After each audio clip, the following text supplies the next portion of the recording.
Satish advanced pain clinic నొప్పి మాయం surgery దూరం ఫర్ అపాయింట్మెంట్స్ 9155515563. అందరికీ నమస్కారం. నేను Swaroopa Potlapalli. Welcome to iDream. Bengaluru software engineer Atul Subhash ఆత్మహత్య ఘటన తర్వాత అనేక భార్య బాధితుల ఘటనలు వెలుగులోకి వస్తున్నాయి. కాసేపటి క్రితమే తమిళనాడులో ఓ భర్త అతని తల్లిదండ్రులు ఉరివేసుకుని చనిపోయారు. దానికి కారణం భార్య వేధింపులు. ఇంకొక వైపు చూస్తే వాజేడు ఎస్ఐ సూసైడ్ వెనుక కూడా ప్రియురాలి వేధింపులే కారణమనే విషయం తెలిసింది. ఆమెను పోలీసులు అరెస్ట్ చేశారు. అతుల్ సుభాష్ ఆత్మహత్య కేసులోనూ ఆయన భార్యతో పాటు అత్త బావమరిదిని కూడా పోలీసులు కటకటాల వెనక్కి పంపించారు. అతని చావు తర్వాత మెన్ టూ అనే ఉద్యమం ఇప్పుడు సోషల్ మీడియాలో బాగా ట్రెండింగ్లో ఉంది. అసలు చట్టాలు అనేవి మహిళల కోసమేనా? కోర్టులు పోలీసులు భార్యల వాదన తప్ప భర్తలను పట్టించుకోలేరా? ఇలా అనేక ప్రశ్నలు తలెత్తుతున్నాయి. ప్రస్తుతం నాతో పాటు లైఫ్ కోచ్ రజనీ రమ గారు ఉన్నారు. మేడంతో మాట్లాడదాం. మేడం నమస్తే. నమస్తే. ముందుగా మనం అతుల్ సుభాష్ ఘటన గురించి మాట్లాడుకుందాం మేడం. ఆయన సెల్ఫీ వీడియో చేసి పేజీల కొద్దీ సూసైడ్ నోట్ రాసి మరీ చనిపోయాడు. అసలు అవన్నీ వింటుంటే మనలాంటి ఆడవాళ్ళకు కూడా కన్నీళ్ళు వస్తున్నాయి. ఇది కరెక్టేనా? అసలు ఒక భార్య అత్తింటి వాళ్ళు ఒక మనిషిని ఇంత వేధించడం? అసలు వేధించే వాళ్ళు వేధిస్తారు, మనం అట్లా దానికి లొంగిపోకూడదు. ఇతను ఒంటరితనంతో బాధపడి ఇలా కమిట్ అయ్యాడు. అంటే సూసైడ్ చేసుకునే వాళ్ళు దాదాపుగా అటువంటి సిచ్యువేషన్లోనే చేసుకుంటారు. అయితే ఇది నేను చాలా వీడియోల్లో చెప్పున్నాను. ఇలాంటి సిచ్యువేషన్ వచ్చినప్పుడు ఫ్యామిలీ మెంబర్స్తో కానీ చుట్టుపక్కల ఆఫీస్లో ఉంటే కొలీగ్స్తో కానీ దగ్గరగా మసులుకోవాలి. అయితే ఇప్పుడు ఈ ఫ్యామిలీ ఎవరైతే ఉన్నారో నాకు తెలిసిన డివోర్స్ అయిపోయిందని విన్నాను. మరి డివోర్స్ అయిపోయిన తర్వాత కూడా ఆవిడ ఎందుకు వేధిస్తుంది? సరే, ఒకవేళ వేధిస్తే వాటికి ఇతను ఇంత ఫీల్ అవ్వాల్సిన అవసరం ఏముంది? ఇప్పుడు అవన్నీ చెల్లుబాటు కావు కదా డివోర్స్ అయిపోయిన తర్వాత అనేవి ఇవన్నీ అనుమానాలు కలుగుతున్నాయి. ఇప్పుడు డివోర్స్ అవ్వకముందైతే ఎన్ని డిమాండ్లైనా చేస్తారు. కోర్టు త్రూ జడ్జి గారు మనకి జడ్జిమెంట్లో చెప్తారు, ఈ డిమాండ్స్ ఇలా ఉన్నాయి, మీరు ఇలా ఒప్పుకోవాలి, మీరు ఇవ్వగలరా అనే కొన్ని అడుగుతారు కదా. మనకు తెలిసినంత వరకు మాట్లాడుకుందాము. అయితే మరి అలాంటప్పుడు అవన్నీ సెటిల్మెంట్ అయిపోయినాయి. ఏమి ఇవ్వగలరా ఏమి ఇవ్వలేరా ఆయన అడిగే ఉంటారు. ఈయన కూడా ఇవ్వగలిగింది ఇచ్చి ఉంటారు. మరి డివోర్స్ అయిపోయిన తర్వాత ఈయన ఆవిడ ఇంకా ఎందుకు వేధింపులు వేధించింది, ఈయన ఎందుకు బాధపడవలసి వచ్చింది అనేది నాకు వివరంగా తెలియలేదు. అయితే తెలిసినంత వరకు చెప్తాను. ఈయన ఒకవేళ అలాంటివి ఉంటే డివోర్స్ అయిన తర్వాత మనకు అవసరం లేదు కదా. అంటే బాబును చూడనివ్వకుండా ఆమె ఇబ్బంది పెడుతోంది. ఎందుకంటే ఆయనకి కొడుకంటే చాలా ఇష్టం. అలాగే 3 కోట్ల భరణం కోసం కూడా బాగా ఒత్తిడి చేస్తోంది. పైగా ఇంకా నువ్వు చనిపోలేదా, సూసైడ్ చేసుకోలేదా అంటూ ఆమె అందరి ముందే ఎగతాళి చేసింది. ఇలాంటి వాటిని ఆ భర్త తట్టుకోలేకపోయాడు. దీనికి కారణాలు బ్యాక్ ఇంకా ఉంటాయండి, మనకి అన్నీ కూడా బయటకు రావు. ఇప్పుడు ఆ చిన్న వయసు ఆ అమ్మాయిది కానీ అబ్బాయిది కానీ మ్యారేజ్ అయ్యి 2-3 ఇయర్స్ అయ్యిందని చెప్తున్నారు. ఒక 3 ఇయర్స్ అనుకోండి, 2 ఇయర్స్ బాబు ఉన్నాడు. ఇంత త్వరగా వీళ్ళిద్దరి మధ్యన ఇలా డివోర్స్ అవడానికి కారణాలు ఏంటి అనేది వాళ్ళకే తెలుసు, మనకి కేసు కంప్లీట్గా తెలియదు కదా. అయితే ఊహించవచ్చు ఏంటి అని అంటే, ఇద్దరి మధ్యన కూడా అడ్జస్ట్మెంట్సే కానీ ఇష్టాలు కానీ లేకపోయి ఉండొచ్చు. తర్వాత ఆ అమ్మాయికి వేరే ఎక్స్ట్రా మ్యారిటల్ అఫైర్స్ ఏమైనా ఉన్నాయా కాదు, ఖచ్చితంగా ఉండుంటాయని నా అనుమానం. అవి ఉండటం వల్ల ఏమవుతుందంటే భర్త మీద ప్రేమ కానీ ఇష్టత కానీ తగ్గిపోవడం కాదు, ఏమంటే ఒక హేట్రేట్ పెరిగిపోతూ ఉంటుంది. అబ్బా, నేను ఫలానా వ్యక్తిని ఇష్టపడ్డాను కదా, ఇతని మొహం చూడాల్సి వస్తుంది ప్రతిరోజు, భర్తగా ఇతన్ని మన్నించవలసి వస్తుంది, ఇతనికి ఇంట్లో అన్నీ చేయాలి పెట్టాలి చూడాలి అని వస్తుంది, వదిలించుకుంటే నేను వెళ్ళిపోవచ్చు కదా అని వెతుకుతారు కొంతమంది, ఆ మైండ్ ఉన్న లేడీస్. అలా కారణాలు వెతికి డివోర్స్ ఏ కారణంగా పెట్టిందో డివోర్స్ అయితే వచ్చిందని విన్నాను.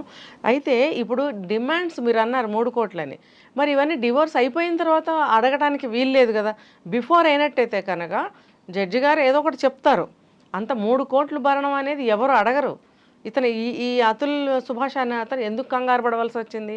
జడ్జిమెంట్ వచ్చే వరకు ఆగాలి కదా. ఈ లోపల ఆ అమ్మాయి ఏమి అంటున్నప్పటికీ కూడా దానికి సంబంధించిన ఫోన్ కాల్స్ రిసీవ్ చేసుకోకుండా ఉండటం కానీ, లేకపోతే వేరే సిమ్ పెట్టుకుని దీన్ని పక్కన పడేయడం కానీ, ఇలాంటి ఆల్టర్నేట్స్ ఏమైనా చేసి ఉండవలసిందే. అవేమీ చేయకుండా, అంటే ఇతను వ్యక్తిగతంగా చాలా సెన్సిటివ్ ఫెలో అయి ఉండొచ్చు, కొంచెం పరువుకు ప్రాధాన్యత ఇచ్చే కుటుంబం అయి ఉండొచ్చు, అంత మాటకారి కాకపోయి ఉండొచ్చు, కొంత అమాయకత్వం అయి ఉండొచ్చు, కొంత ఎక్కువగా ప్రేమించే మనస్తత్వం అయి ఉండొచ్చు, ఎక్కువగా అడ్జస్ట్మెంట్ మెంటాలిటీ ఉండి ఉండొచ్చు. ఇన్ని కారణాల వల్ల ఈ అమ్మాయి హూత్ అంటే ఈ అమ్మాయి ఇతను భయపడిపోయాడు. ఇవన్నీ ఒకవేళ డివోర్స్ అవ్వకపోతే కోర్టు నిర్ణయించే వరకు ఆగాలి. డివోర్స్ అయిపోయిందంటే లెక్క చేయాల్సిన అవసరం లేదు, అంతే కదా.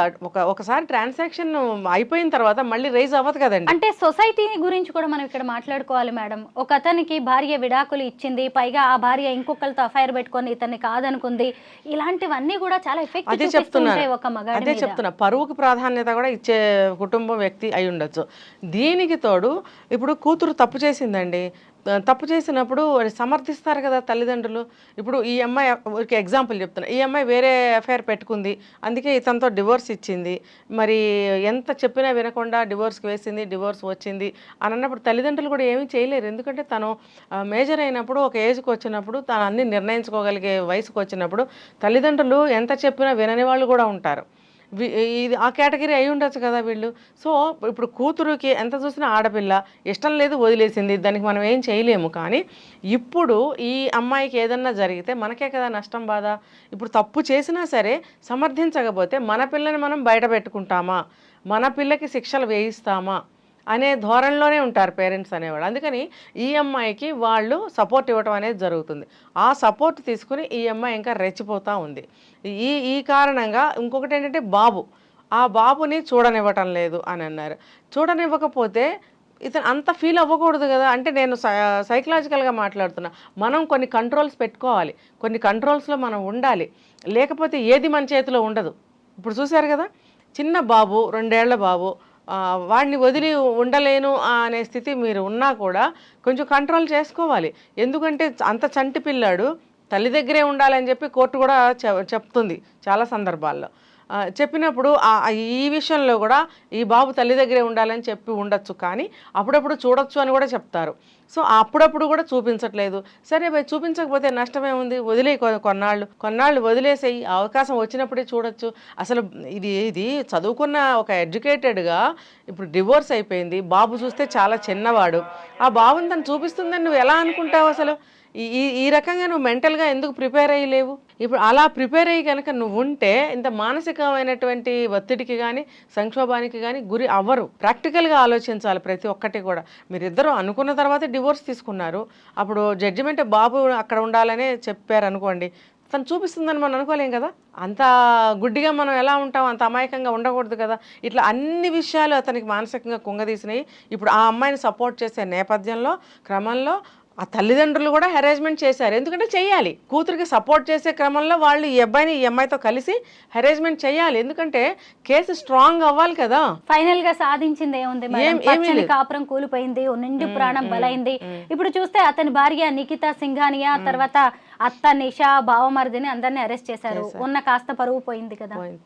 ఇప్పుడు వీళ్ళు ఆలోచించరు, పరువు పోతుందేమో అని ఎంత గుట్టుగా అయితే ఉంటారో కళ్ళు మూసుకున్నట్టు అనమాట. పక్క నుంచి అది పోతూనే ఉంటుంది, అసలు ఆ పోతున్న దాన్ని పట్టించుకోరు, పోతుందేమో అని బాధపడుతూ కూర్చుంటారు. ఇక్కడ అదే వచ్చింది, ఇక్కడ ప్రతి పరువు కేసుల్లోనూ ఇదే వస్తుంది. చంపేశాడు, జైలుకి వెళ్ళిపోయాడు, అప్పుడు పోలేదా పరువు?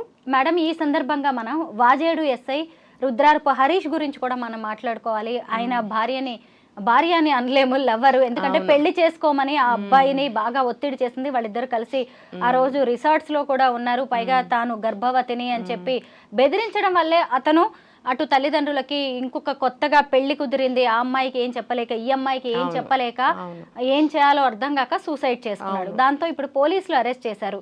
అంటే ఈ కేసుని ఇలా కాకుండా ఇంకో రకంగా ఎందుకు అతను డీల్ చేయలేకపోయాడు? సూసైడ్ ని ఎందుకు ఫైనల్ అనుకున్నాడు అంటారు? ఇది మనం ఇప్పుడు చెప్పుకున్నట్టు పరువుకి ఎక్కువ ప్రాధాన్యత ఇచ్చేవాళ్ళు, సున్నితమైన మనస్సు కలవాళ్ళు ఏమీ ఎటు తేల్చుకోలేక, ఎటు నిర్ణయించుకోలేని పరిస్థితుల్లో చేసే పనులు ఇవన్నీ. ఇప్పుడు తల్లిదండ్రులు కుదిర్చారు సంబంధం. ఇక్కడ ఈ అమ్మాయితో ఈ అబ్బాయి అఫైర్ పెట్టుకున్నాడన్న సంగతి ఇంట్లో తెలియక మ్యాచ్ సెటిల్ చేశారు. చేసినప్పుడు ఈ అబ్బాయి చెప్దాం అనుకునే లోపలే మ్యాచ్ సెటిల్ అయిపోయింది అనుకుందాం, మేబీ అదే జరిగి ఉండొచ్చు కూడా. ఇలా ఉన్నప్పుడు వాళ్ళు ఎంగేజ్మెంట్ వరకు వచ్చేస్తున్నారు, చెప్పలేకపోతున్నాడు. ఇక్కడ ఈ అమ్మాయిని ఎంత దూరం తీసుకొచ్చాడు, మరి ఆటోమేటిక్గా ఈ అమ్మాయి కూడా ఒత్తిడి తీసుకొచ్చినప్పుడు ఇటు ఇంత దూరం ఈ అమ్మాయికి ఇంత మంచి మాటలు చెప్పి ఇంత దూరం తీసుకొచ్చిన తర్వాత మాట తప్పిన వాడు అవుతాడు. ఇప్పుడు చెప్పాను, సెన్సిటివ్ మైండ్ ఉన్నవాళ్ళు, మాట మీద నిలబడే వాళ్ళు ఉంటారు కదా, ఇప్పుడు మరి ఈ అమ్మాయికి నేను మాట ఇచ్చాను, ఈ అమ్మాయికి ఏం సమాధానం చెప్పాలి?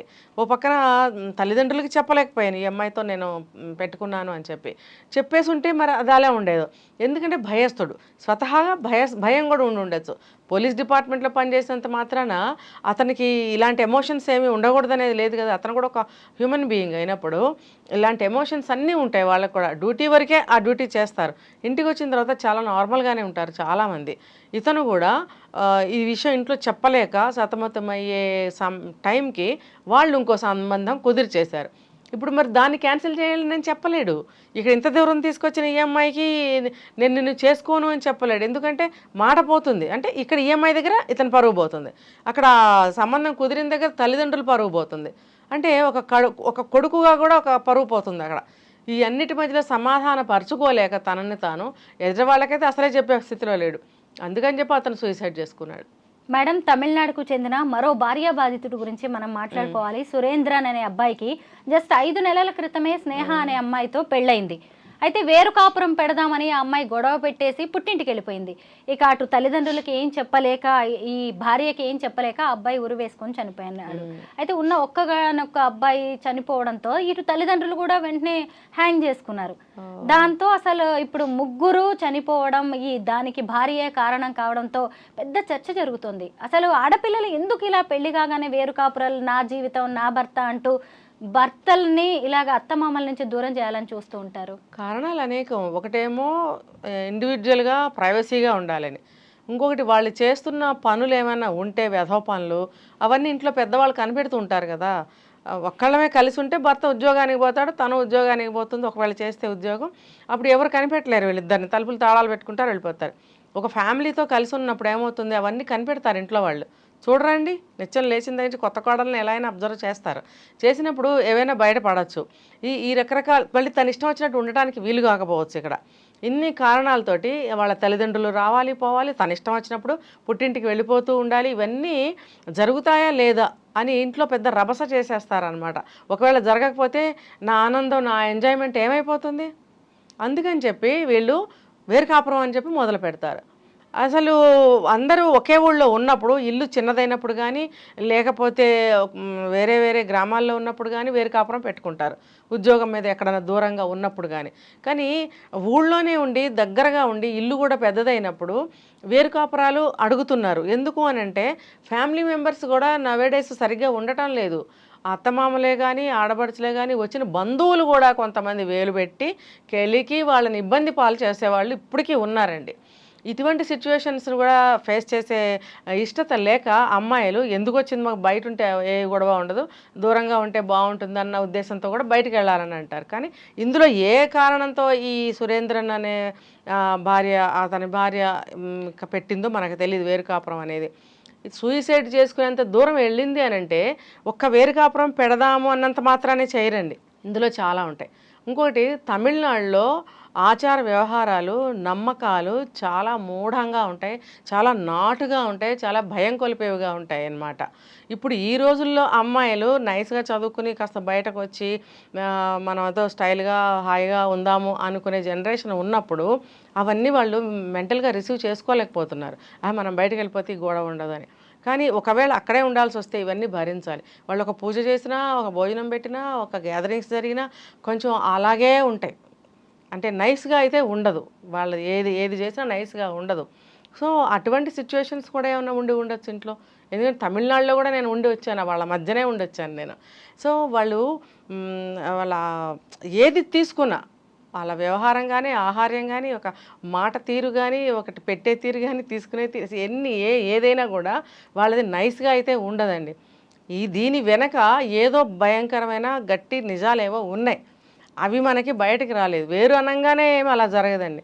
ఇప్పుడు అదే గనకైతే ఈ చిన్న విషయానికి ఒకవేళ అబ్బాయి పోయాడు, తల్లిదండ్రులు ఎందుకు చేసుకుంటారండి? ఇప్పుడు నేను చెప్పిన పద్ధతిలో ఉండే మనుషులు వాళ్ళు ఇంత చిన్నదానికి తల్లిదండ్రులు కూడా సూసైడ్ చేసుకున్నారు అంటే బలమైన కారణాలు ఏవో ఉన్నాయి ఆ అమ్మాయి వైపు నుంచి. ఆ అమ్మాయికి వేరే అఫైర్స్ ఏమైనా ఉంటే అవి తెలిసి పరువు పోతుంది కదా. పరువు ప్రధానంగానే ఈ హత్యలు, ఆత్మహత్యలు, ఇంకా వేరే ఏమి ఉండదు. అటు తిరిగి ఇటు తిరిగి ఆ కారణాలే వస్తాయి. మనం గృహహింస అనుకుంటే ఎక్కువగా ఆడవాళ్ళకి సంబంధించిందే అనుకుంటాం, కానీ 4 గోడల మధ్య ఎందరో మగాళ్ళు గృహహింసనే ఎదుర్కొంటున్నారు, నరకం చూస్తున్నారు. అయినా సరే భార్యలు చేస్తున్న ఆగడాలని బయట పెట్టడానికి ఇప్పటికి కూడా చాలా మంది మగవాళ్ళు వెనకాడుతున్నారు. ఎందుకంటారు? ఇదే మనం చెప్పుకున్నాం ఒక వీడియోలో. ఏదైనా సరే పురుగుని కాలు మీద ఉండగానే విదిలించాలి.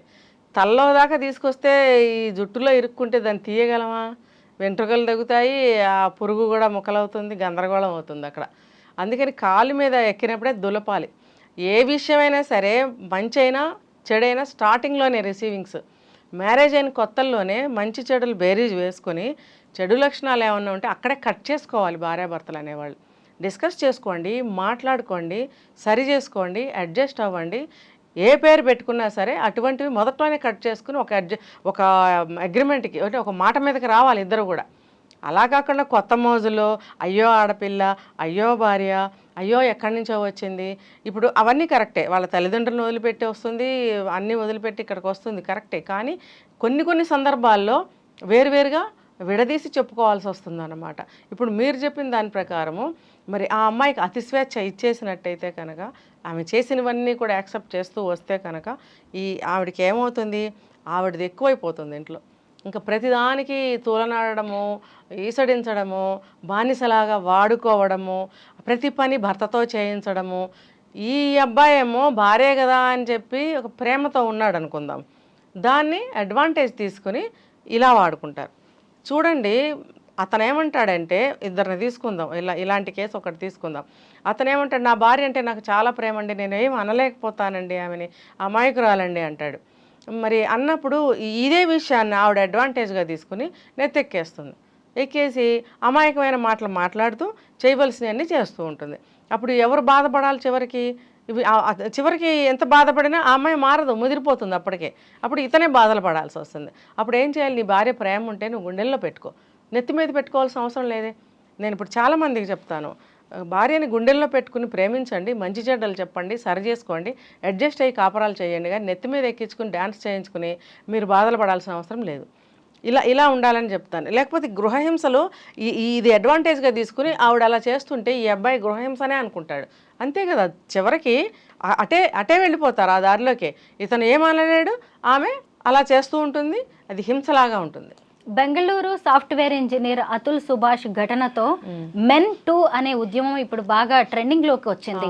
ఎంతో మంది సాఫ్ట్వేర్ ఇంజనీర్స్ అతనికి సపోర్ట్ గా నిలుస్తున్నారు.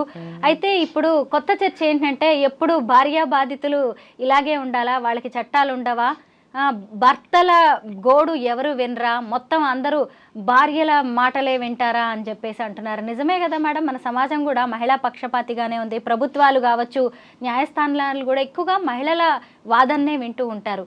అయితే ఇప్పుడు భర్తల కోసం కూడా ప్రత్యేక చట్టాలు రావాల్సిన అవసరం ఉందంటారా? ఒకప్పుడు ఇవన్నీ ఉన్నాయండి, పూర్వకాలం ఏమీ లేవు కదా. చాలా తక్కువ కాలం నుంచి, ఒక 400 సంవత్సరాల నుంచో 300 సంవత్సరాల నుంచో అనుకోండి చట్టాలని. అంతకుముందు ఇవన్నీ లేవు, కానీ సమస్యలు ఎప్పుడూ ఉంటాయి కదా.